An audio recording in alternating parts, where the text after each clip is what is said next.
уңышлы булсын җыелышыбыз, уңышлы булсын гомеребез. Мәскәү татарлары штабы эшчәнлегенең бер юнәлеше китаплар нәшер итү. Шуның нәтиҗәсе чираттагы "Үз җиремдә үз телем" китабы. Менә бу китапның гомере, язмышы монда Башкортстанда, Уфада бик матур гына булыр дип уйлыйм. Кемгә менә бу китап Башкортстанга җибәрәсе киләме, бирәсе киләме, аласы киләме?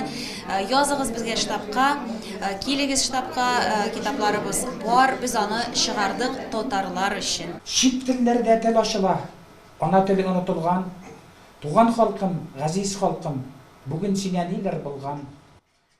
Китапта 100дән артык милләттәшләребезнең, шул исәптән Башкортстан татарларының да халыкка мөрәҗәгатьләре, телне саклау усуллары җыелган. Матур итеп укучакбыз, өстәл китабы булачак ул, һәм инде чит өлкәләрдә яшәгән, үз милләтен, үз халкын яшәгән шәхесләрнең иҗатын, аларның халыкка мөрәҗәгатен, аларның шигырьләрен укып, без инде үзебез дә дәртләнеп китәчәкбез. Шатланамын.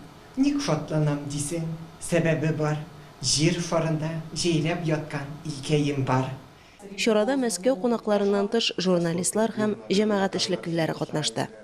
Башкортстанның Уфа шәһәреннән Миләүшә Латыйпова, Грузия Имамов, Яңа гасыр каналы.